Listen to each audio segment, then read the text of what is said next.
there really was a turning point for me having had my business that was not heart-centered, that really made me feel this was my mission. This is what really got me going, right? Like I would always say, we're not changing lives in this other kind of business that I do in corporate marketing.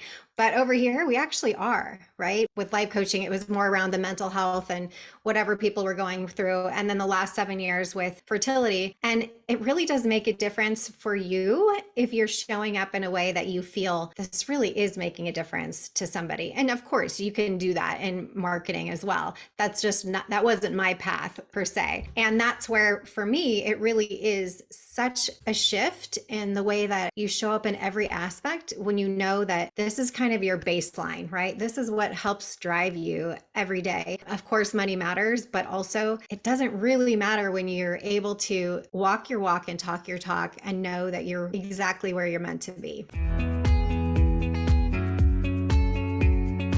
Hey there. I am so looking forward to diving into this unique conversation with you today. We're going to talk about some things that may be happening in your body that may impact your energy levels, how you show up, the tasks that you are doing in your life and in your business at any given time. We are so lucky to have a conversation today with Elizabeth King, six-figure CEO and founder of Elizabeth King Coaching. She brings successful heart-centered business strategies she's implemented when coaching over 35,000 women in 20 countries around the world. She's the founder of the nationally accredited Fertility Coach Academy that guides and mentors women on how to become certified coaches so they can create and build heart-centered businesses of their own. She frequently shares her message to her Instagram community, on her podcast, Creation Innovation, and as co-author of best-selling books, Naturally Conceived and the Creative Lifebook. This conversation is a beautiful unfolding of how to build a heart-centered business, how to balance and grow multiple businesses at the same time, as Elizabeth has and does. And it's how to listen to what your body is saying and potentially even ask your body, what is it that you need from me this week? And listening to that and engaging with that and showing up really aligned with how you are feeling and what your body needs in any given moment. We are going to go into detail on all of this in the episode, and we've got resources and strategies for you to implement and put this in action in your life and in your business so that everything can make a little bit more sense.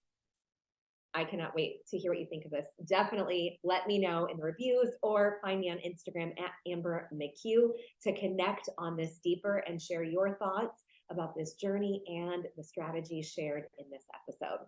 Let's do this. Here comes Elizabeth. Elizabeth, welcome to the show. How are you? I'm amazing. Thanks for having me. Oh, thank you for being here. I'm so looking forward to our conversation. And I love what you do and how you show up. Before we dive in, though, can you tell us a little bit about yourself? Yes, I am a mom of three little boys, which I never thought I would be saying that out loud ever in my life. I had them all naturally over the age of 40. So I feel like I always need to put that little plug in to give people hope that maybe they're not quite there yet. There's still hope. I specialize in fertility. So I really focus my life's work in helping people through the journey of fertility, whether they're trying to conceive naturally or perhaps they're down the road of IVF or any other alternative ways. And yeah, just love to be in the space of helping, serving, and supporting men and women actually on this path. So that's a little Oh, bit. so beautiful. Your heart absolutely shines through in everything you do, everywhere that you show up, and you really focus on creating a heart-centered business. Can you tell us more about that? I do. I have another business that is not heart centered that I've had for 25 years. And I think when I first went into certifying as a life coach in 2008, there wasn't a lot of life coaches out there. People would joke like, "Oh, you're from California, you eat sushi and you're a life coach." I was like, kind of, And now, life coaches are everywhere, and people have this awareness of what that is, which is great.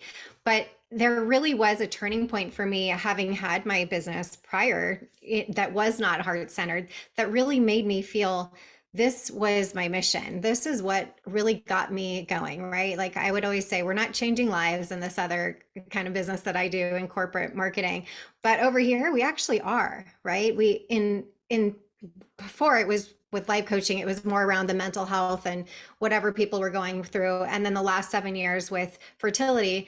And it really does make a difference for you if you're showing up in a way that you feel this really is making a difference to somebody. And of course, you can do that in marketing as well. That's just not, that wasn't my path per se. And that's where, for me, it really is such a shift in the way that you show up in every aspect when you know that this is kind of your baseline, right? This is what helps drive you every day. And it doesn't really, of course, money matters, but also it doesn't really matter when you're able to walk your walk and talk your talk and know that you're exactly where you're meant to be. So dang good. You do corporate marketing as well, or Yes, used to, still do? I still do. Yep. Okay. How did you know, and how was it like this other path that's more heart centered? How was that revealed to you? Initially through my first divorce. I say Oh, my first divorce as though I've had many, but I've had one. I love it. I should just make that clear. Um, No and judgment either way. yeah, and we had gone at that time, we had gone through marriage counseling, and my previous husband had said that didn't feel like they were helping us to get to a goal of staying together. It felt like they were kind of just listening to our stories to help us separate, essentially. And I remember thinking there wasn't really defined tools of helping people move forward through something. And I had known several people, my mom included, who had been at that time in therapy for 25 years talking about the same things. And I remember thinking there's got to be a better way. And in that path of thinking this, as I was in it, I came across somebody who was a life coach at that time. And again, remember, it wasn't really a thing too much. And she told me about it, and really that it's focused on the future rather than the past. And how do we help people navigate to the goal that they want to reach? And that was a light bulb moment. I was like, oh my gosh, I feel like people who are coaches always kind of know that they're meant to be on that path, whether you're the person in your friend group that people always come to, or your family, or whatever it may be, in some form, even if it's through, as a business coach, that people always come to you for business advice or whatever that path is, you kind of know, like, this is where I'm meant to be. And that's where the light bulb came for me of, oh my gosh, I can help people and have a business this way and fill them up and fill me up at the same time.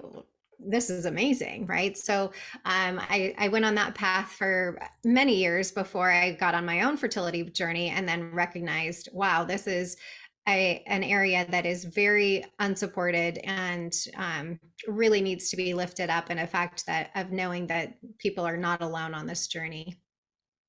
So here we are. Ooh, I love your heart. I love your mission. I love this path that you were on.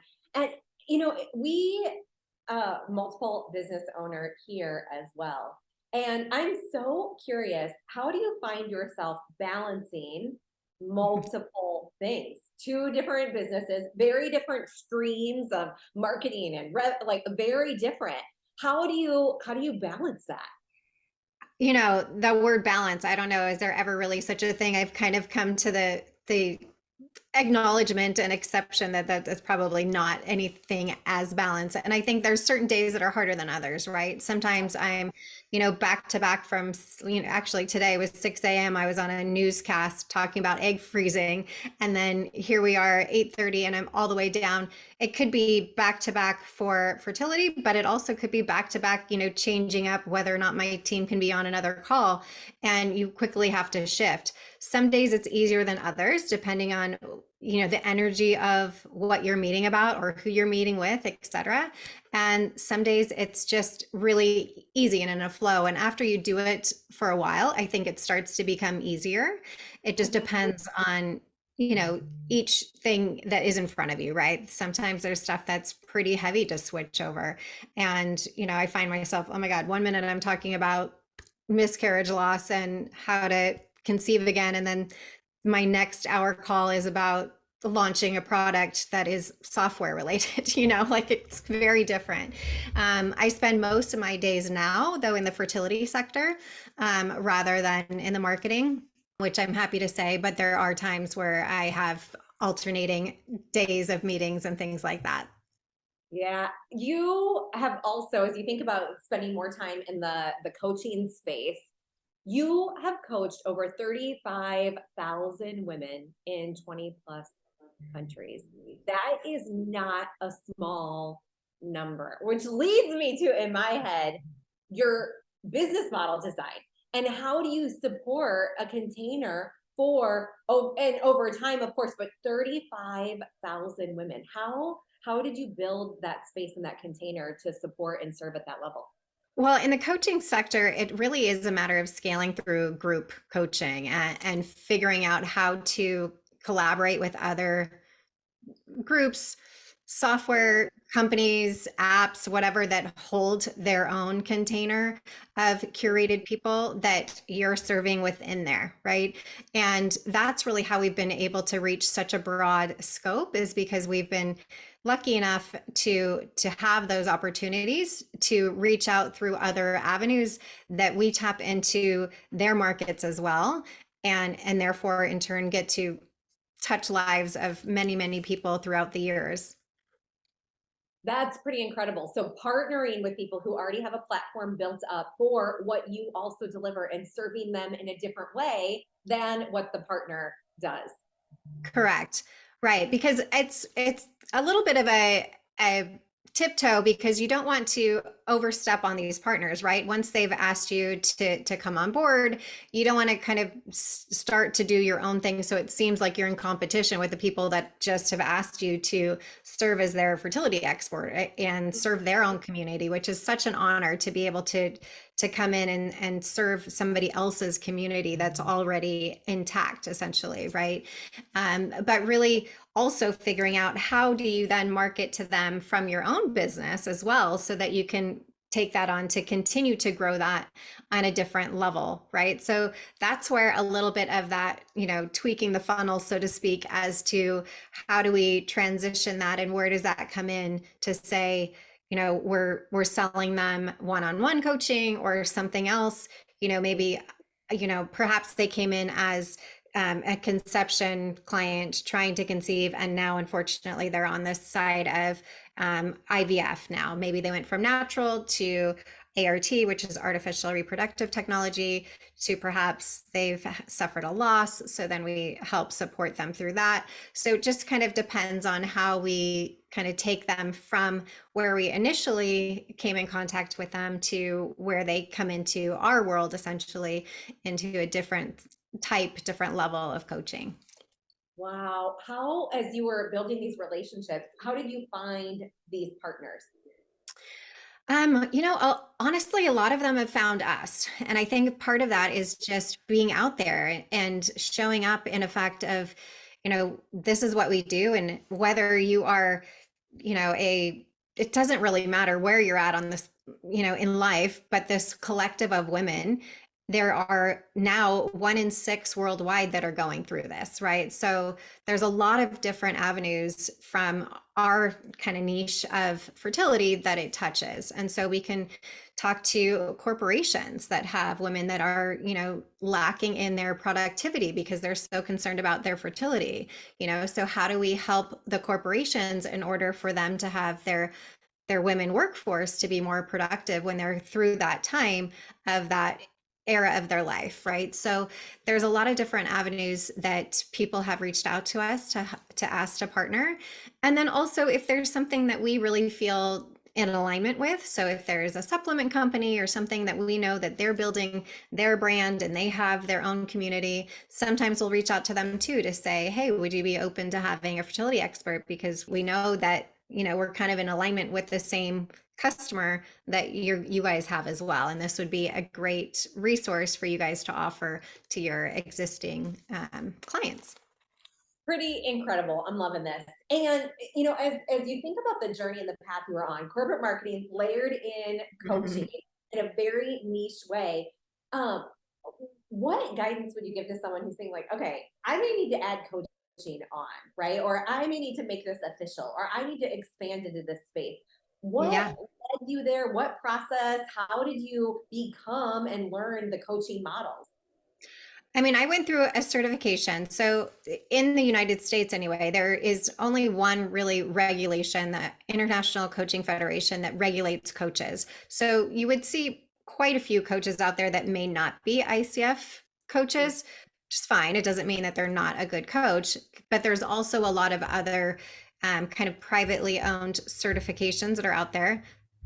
I wouldn't say that they're bad. I just think that there's really no regulation. So maybe are in the corporate world and you think, you know what, I think I could actually help people who are in a 9 to 5 to figure out how to do a side hustle when they're in their 9 to 5 still or whatever. Like a lot of people, there's a lot of avenues to coach others in different ways. And I think there's always this aspect of maybe there's something more than my 9 to 5. Maybe there's something more than maybe it's not even your 9 to 5. And it is an entrepreneur company like you and I have that still makes you feel like there's got to be something more out there that's more heart centered. Again, that was for me, would really fill me up and make me feel like I didn't just fall into the job that I was doing. I was good at it. I all the things, but I just knew that wasn't my life path. That wasn't what I was meant to do on this world, how I was meant to show up.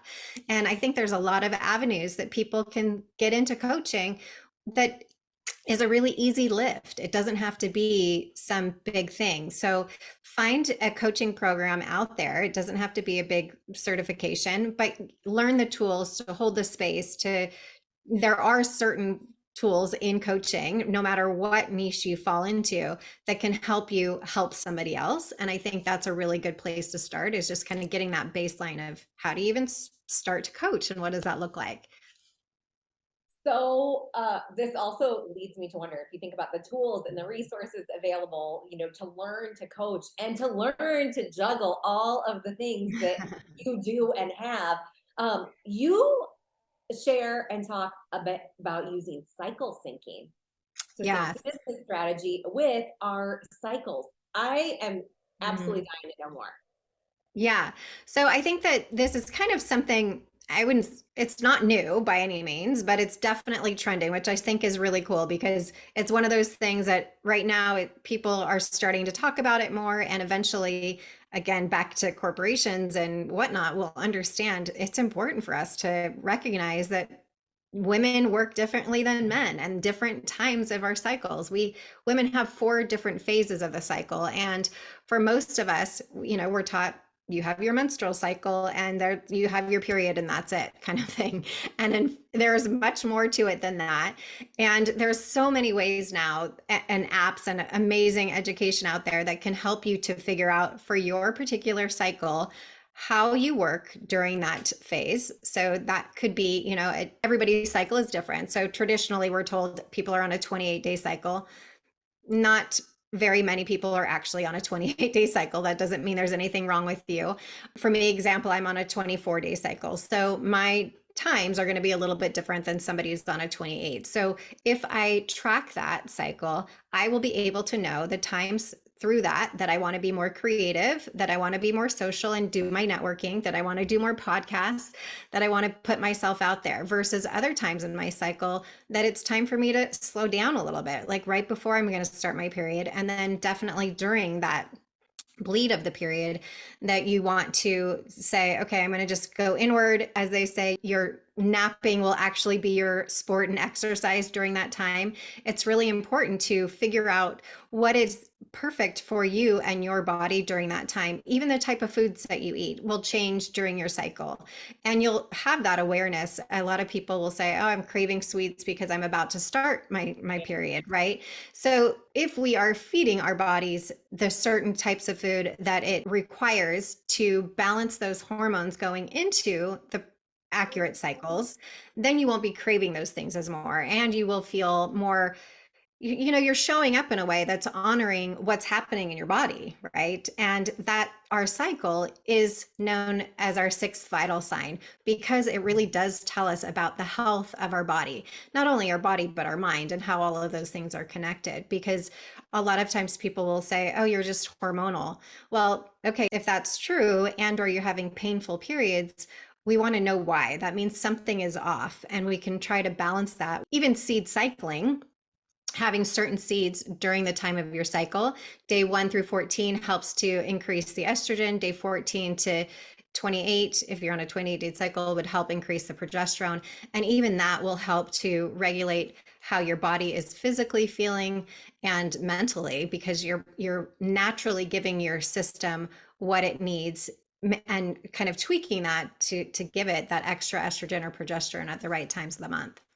By giving it extra at the right times of the month, is that a food? Is that a supplement? Is that a prescription?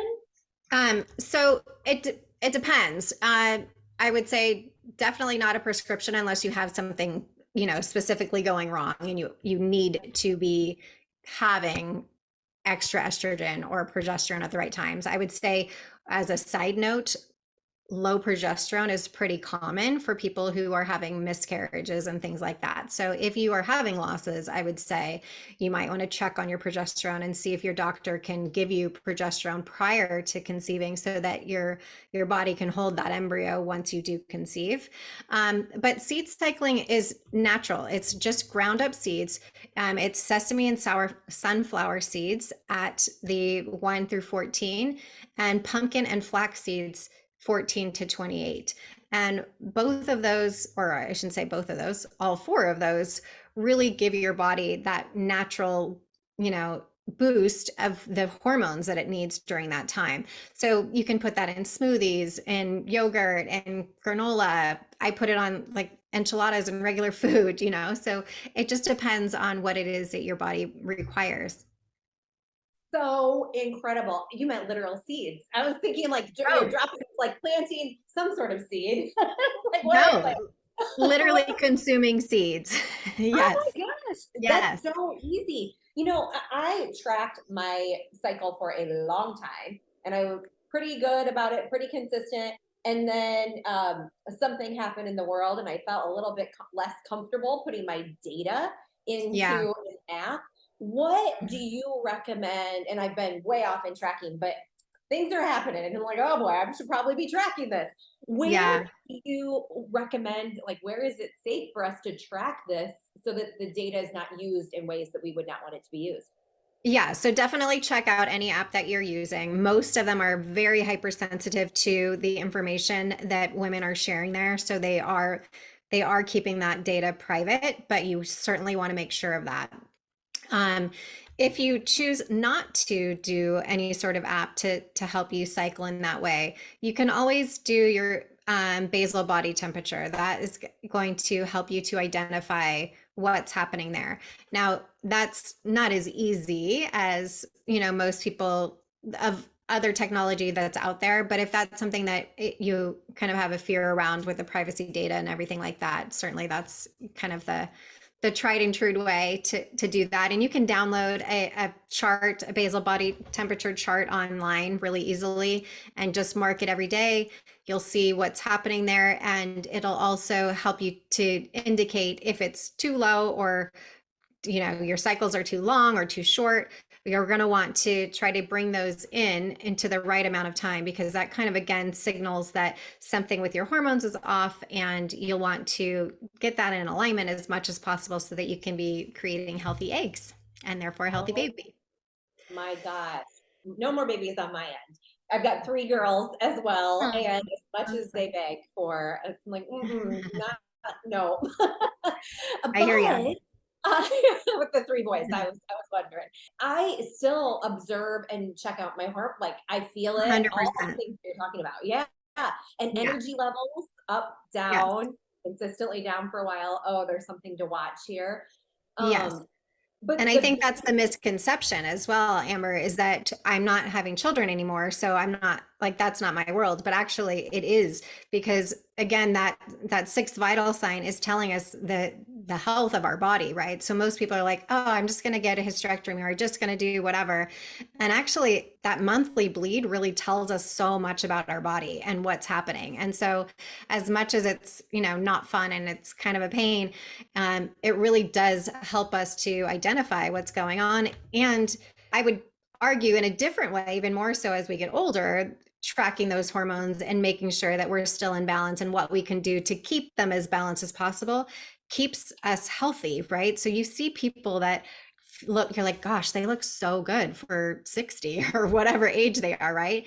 And I would guarantee that if you do their hormonal panel, that everything is really in line and they're taking care of their body in that way as well. So it's not to be let go once you're past that area of having kids. I'm certainly not having any more kids either, but I'm still taking all the seeds and still doing all the things because I want to make sure that my body is as healthy as possible. And then once it changes to the next phase, then I'm aware of what's happening. And, I don't buy into, the menopause situation of like, it's going to be awful and all these things. Like, I just don't subscribe to that. And I think part of that is because I know that I'm going to take the power back from that and do what I need to do in order to give my body what it needs to transition through that gracefully. So good. Elizabeth, you mentioned the estrogen and progesterone, but do you look at testosterone as well? Yeah, testosterone definitely plays a role for sure. So people who have PCOS generally have a higher rate of testosterone. And that's not necessarily a bad thing as far as, PCOS. If somebody's like, oh, I just got diagnosed with this and I'm not going to be able to have children, absolutely that is not true. Don't think that for a second. Where the or testosterone plays a role though post children is that tends to change and fluctuate as we get older. Same with men. The men lose their testosterone as they get older. That's why you often see them get a little more weepy as they get older and whatever. Their estrogen goes up and their progesterone goes down. Ours sometimes will be the opposite. So you want to make sure that that goes in line. The kind of uh, wild card in that is if you have had children and you're kind of not so far post that, the testosterone can get a little bit out of whack for lots of other reasons. And so you do want to check that because it matters with your libido and all the other things that are important in life. And it can easily get off track. But the good news is that can easily get back on track as well. So not to fret, but certainly something to track. It's not, I wouldn't say it's like as much as the heavy player as the progesterone and the estrogen when we're talking about those things, but it certainly cannot be left behind, that's for sure.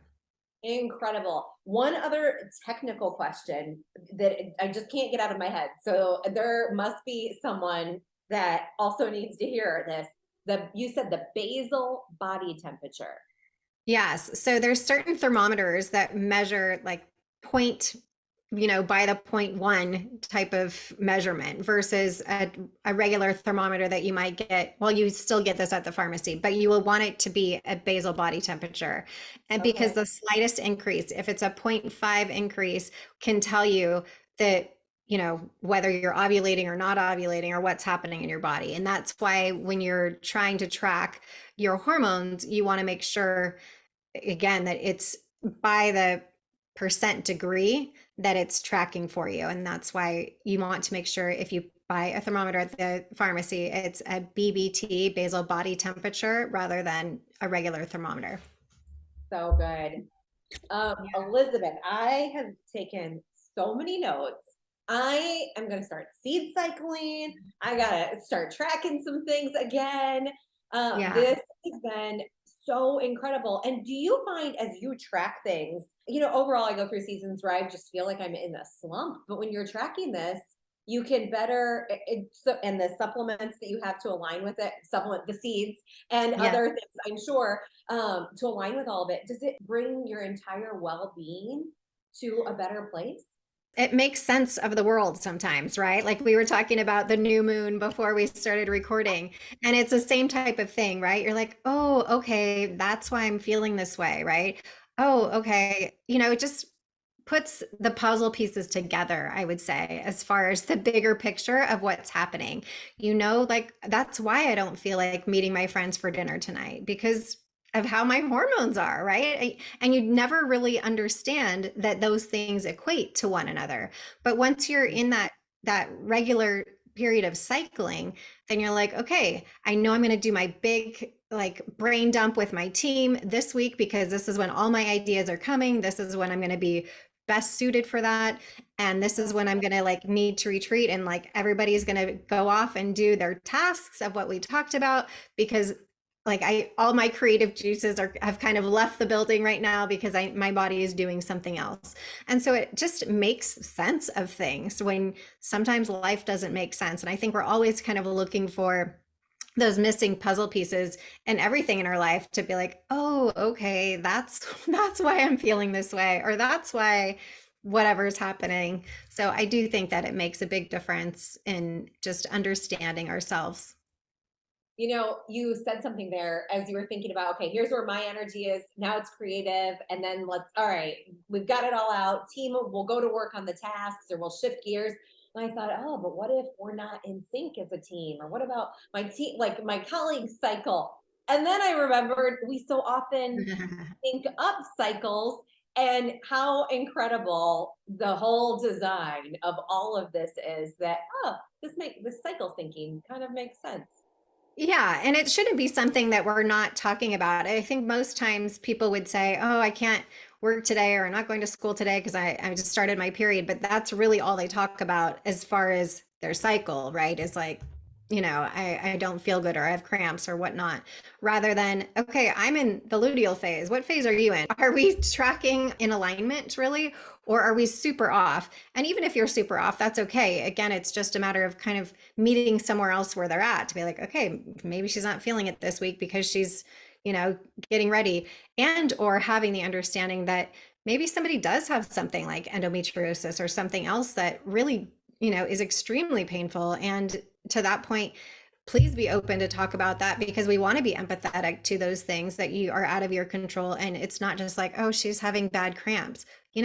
There could be something serious going on with somebody. And that's why another reason that I think it's so important for people to talk about that, because we can all help support each other to be like, hey, that's not normal. You need to go check that out, because people who generally have that think that it is normal. And so they just suffer, because they think, oh, it's always been that way. Just because it's always been that way for you or generational, that doesn't mean that that's normal and the way that it should be. So there was a Division 1 soccer coach recently that I was talking to, and he was like, I want to have the girls put bows in their hair for different times of their cycle so I know who's doing what and who can work out different ways. And I'm like, that is a great idea, because again, having this awareness that people aren't going to be able to work out as hard during their cycle and whatever else, right? And it's the same thing with our businesses of like, okay, who's at the point of really putting out ideas this week versus who's going to be up next week, right? Or whatever it may be. And you're right. Most times the women that we are around tend to cycle very much in sync. There's sometimes, again, because there's different things that may be going on, or maybe someone's on the birth control pill or whatever, that things can be a little bit off.